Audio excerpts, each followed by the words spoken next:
I'm delighted to have a very special guest in the Bevvy studio. Thank you so much, Morag Garden, for joining us in the Bevvy studio. Morag, you are the CEO of the English Whisky Guild, which sounds incredibly grand and fancy. Yes. Are you able to provide a quick overview of kind of your background and what the EWG does? Yeah, that'd be fantastic. Absolutely. And thanks very much for inviting me here. And, I'm really looking forward to tasting the whiskey in a bit. I mean, always. Yeah, always. So my career, university started with environmental chemistry. So sustainability's been in my career all the way through. And I went into water, Scottish water, and did environmental regulation there. And then jumped from water to whiskey, which is absolutely the way to go if you want to make friends. It's much step up in terms of enjoyment and excitement. Yeah. You'd go to the pub when you worked for the water industry, and people would complain about digging up and lack of water and etc. Well, when you work in the whiskey industry, people just are keen to get samples. Yeah, so there's nothing sexy about water. No. So joined the Scotch Whisky Association as their head of sustainability. But in about 2019, 2020, I left the SWA and went to a sustainability consultancy. While I was there, the job came up in the English Whisky Guild, which was whiskey lobbying. Which was a brand new organisation, wasn't it? And I jumped in April 23. Okay. The Guild itself was formed in May 22. Okay. And so the first two things they did when they created the Guild, and it was probably 15 founding members that worked on that, and Wireworks is one of them. Sure. They kind of probably worked on it between 2016, 2018, 2019, really kind of working out what is the Guild, what are the members, what are the Article Association. They did all the hard work. Yeah. And then they formed and launched it with their website in May 22. And the first two things they wanted to do was create a geographical indication, set that standard for English whisky, and then also employ somebody full-time at CEO level that can come and lead this association, which is new. So the English Whisky Guild is brand new. So my job is about promoting English whisky, raising the profile of the Guild, helping my members build a network, but it's also, which is super exciting, creating a trade association from the bottom up. So I'm, doing all that kind of work as well. Excellent. So the English Whisky Guild is kind of the equivalent of the SWA for English whisky. Is that an oversimplification, or is... No, I mean, you're right. It is. It's like the Scotch Whisky Association is there to promote and protect Scotch whisky. And essentially, the Guild is also there to promote and protect English whisky. I'm one person. And the Scotch Whisky Association has like 125 years on us, and a few more employees. So it's not a competition. Are they? Would you say they're sort of the gold standard, or were there things from your time at SWA where you thought they're maybe going in the wrong direction, or they're not as focused, or whatever? No, I think they're a great organisation. I did work there for 12 years, and in that whiskey community, people have been super helpful, and that's especially the Scotch Whisky Association and all their members, all the kind of operational guys that I knew when I was in SWA have been really, really helpful. And because I'd say there's one of me, so I tell you what I do know is I don't know a lot. And so I need to go out and get all that kind of knowledge and expertise from others. I suppose the big difference from sort of an outsider looking in is that with Scotch whisky, obviously you've got the big players of Diageo that own 50 odd distilleries. Pernod Ricard own 20 odd, 10 plus distilleries. But with English whisky, I'm right in thinking all distilleries are pretty much independent. There's no sort of big multinational that owns a handful. And how does that change the complexion of things? Yeah, no, that's right. I mean, I have the founders round the table, so I have a board meeting every quarter. And that helps set the direction and making sure we've got the right priorities for the English Whisky Guild. And I'm sitting there with the founders of these companies. One of our companies, the Lakes, I mean that has been bought by Night Timber, and Berry Brothers and Rudd. They've also invested in Cotswolds, and you've got Ricky Gervais that's invested in Ellis Farm. So so it's changing landscape, but ultimately we do have all the people that kind of had that madcap idea to create a category from nowhere, and they're sitting around the table really supporting this guild, which is great. And is there, to all the different members, do they all get on at this stage? I imagine as it grows and the distilleries become more popular and, that competitiveness will kick in. Are things sort of civil at this stage? Yeah, I mean, we've got a lot of core, we coalesce around some really core points. Okay. And one of them is bringing in a geographical indication for English whiskey. And just like growing this category. So there's something about as the tide rises, all boats rise. Yes, yeah. And that is the English whiskey sector. We all benefit from English whiskey being more recognised and the market's growing. Absolutely. And a geographical indicator, that's basically to be brought in to protect the term English whiskey. So for it to, if you as a consumer picks a bottle and it says English single malt, they have that confidence that, well, I know it's been matured for at least 3 years. I know it's been bottled in England. I know it's been distilled in England. Yada, yada, yada. Yeah, kind of a list of it sets the rules and the standards of what we believe English whiskey is. So we're doing it slightly differently. So it's going to be English whiskey and then there'll be subcategories around single malt. It's ultimately by DEFRA. They are the regulator for the geographical indication of the UK. Ultimately, it's their geographical indication. They will publish it. But we've provided that kind of final draft. We've identified collectively and collegiately what we would like to see in it and where we'd like it to go. And watch this space, I think. Cool. English whiskey as a category, where would you say it's at? Is it in its infancy? Is it sort of past that stage now? Is it starting to sort of grow wings and take flight? I mean, that's a really good question. It's in 30 markets across the globe. So I don't know, does that... And 40% of it, this is the stats from our last annual review, which we'll be doing another one in this year, but, like 40% of the members that we surveyed, that product was going abroad. So, we're definitely growing and early, but established. I think, we're in that perfect situation where we sit under that New World whiskey, where, we've got consumers now who are really inquisitive about this New World whiskey, that not just the traditional whiskey. They can travel the world now trying to through tasting whiskies, and it's really exciting. So we sit within that, but we also sit within that UK craft manufacturing excellence. So we've got sort of the best of both worlds, and we kind of lean into that, I'd say. Excellent. And English whiskey, how has it been taken in Scotland?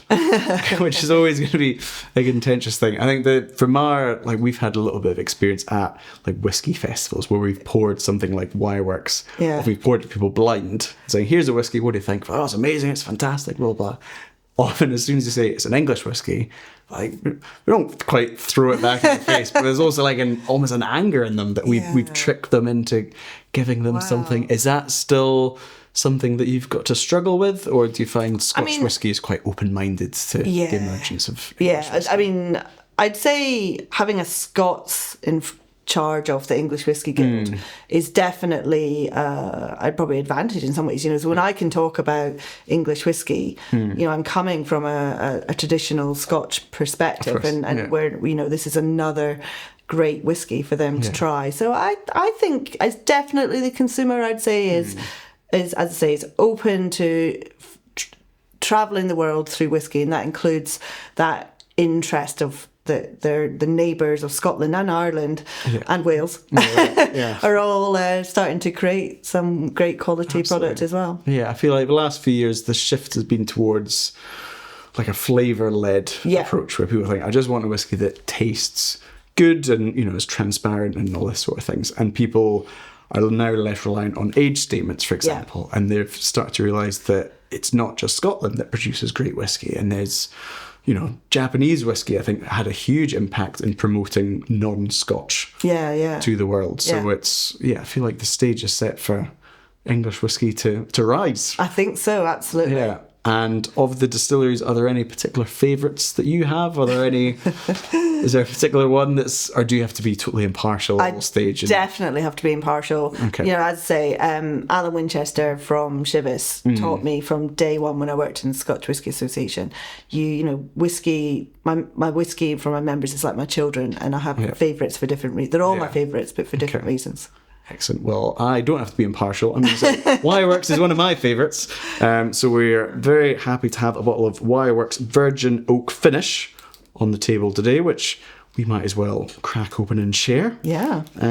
I think it's been, like, for English whiskey, there's a lot of newish distilleries, and I think they've had the added struggle of, you know, bringing whiskies to market which are perhaps quite young, and perhaps is unfair judging them against, you know, a Glenlivet 12 or Glenfiddich 15 or whatever. But some of the examples that we've had on the channel, for example, have been stunning. So Wireworks is one of our favourites. Cotswolds is excellent as well. Had a few Lakes expressions which have been stunning, and you know, their recent takeover was for like a huge amount of money, wasn't it? 70, I think. 70 million. Yeah. So yeah, definitely somebody sees the potential in English whiskey. Yeah. So it's, yeah. I mean, we kind of think about the English whiskey in fourfold. So, as you said, flavour-led is definitely core. That's what we want to work on. So, you know, you've got your limited casks, different grains, you know, and flavour and is definitely where the focal point is. It's then innovation, like we really lean on innovation. That's kind of core plank to English whiskey. The geographical indication, which, you know, is going to be another important area that the guild wants to work on, and premium brands. So premium brands is like all our members' products are premium or above, and that's the kind of area that all whiskies are sort of circling in. Yeah, the ones we've tried have been stunning so far. Wireworks is something you've tried a few times before? Yeah, definitely. We had a parliamentary event in 23, and with Kevin Hollenrake MP sort of hosting, and the majority of my members were there sort of exhibiting. It was kind of English Whisky Day. It was like highlighting and promoting English whiskey to the MPs and government. So that was a great opportunity and to meet a lot of and taste a lot of the high quality whiskies. And then there's also an English Whisky Festival which happens each year again and again. So that's another great way that, you know, you're easily able to taste quite a few. I think often festivals are great because a lot of people can't afford to buy a bottle of every single new distillery that's coming up. So festivals are perfect for that. But anyway, let's get stuck into this Wireworks. Thank you so much for joining us, Morag. Thank you. Wireworks, for those that are completely new to the channel, often has their sort of house style has that touch of smoke, but not so much that it dominates.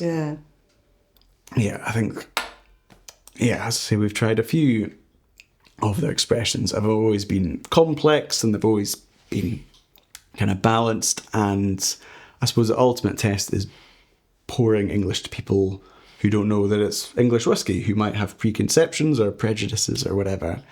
And I must say, of the Wireworks that we've given to people blind, they've all been blown away by it. Amazing. We've often tried, you know, White Peak compared to two Scotch whiskies, and often it's the White Peak that stands out as the winner. So it's, definitely one of my favourites. How does this expression match up to ones you've had before? Yeah, I mean, it's really tasty. It's really very flavoursome, and it's you can sort of taste that treacle and toasted nuts. Yeah, and it's delicious. So for 2025, what's in store for you personally with English Whisky Guild? Is there anything kind of imminent that we should be looking out for, or is it just more of the same? I mean, I'm there core to support my members and build that network and grow the reputation of English whiskey. Sustainability is really key, and you know, a lot of my members have got some great stories about sustainability. So hopefully I can amplify them and you know, help celebrate that. Tourism is another key plank. Of course, you know, it's really important that you're building your own brand ambassadors by coming along to the site, and it's also, you know, provenance and sense of place is really core to a lot of the English whiskey. I mean, Wireworks is in a historical Wireworks factory, and you know, and they are leaning into that. I mean, their design of the bottle is, you know, sort of giving that kind of imagery as well. And a lot of my members are, you know, either thinking about the grains that they're growing. Some of them are farmers and brewers and distillers, looking at that regenerative farming, and others are in areas of natural beauty, Cotswolds, the lakes. So that sense of place is really important, and tourism building on that. Excellent. And then just really kind of making sure that English Whisky Guild is a recognised UK spirit trade association, sits among the peers of the global trade associations, and have it become really established and embedded, I think. Sure. But apart from that, not a lot. Cool. Well, I'm thoroughly enjoying this jam. So obviously the Max and Claire at White Peak are doing a great job, and it sounds like you're doing a fabulous work as well at English Whisky Guild. So thank you so much for joining us. Cheers. And we look forward to see what's coming in the next few months. Great. Thanks so much. You. Cheers. If you've enjoyed this video, don't forget to like and subscribe for more Bevvy content. We want to hear what you think, your best whisky experiences, the whiskies you want us to try. It's a really exciting journey we're on, so make sure to join us. Download the Bevvy app on Google Play and App Store to keep track of your whisky journey, connect with your whisky friends, keep track of your favourites, anything you could ever want to do with whisky, all in one place. It's the definitive whisky companion.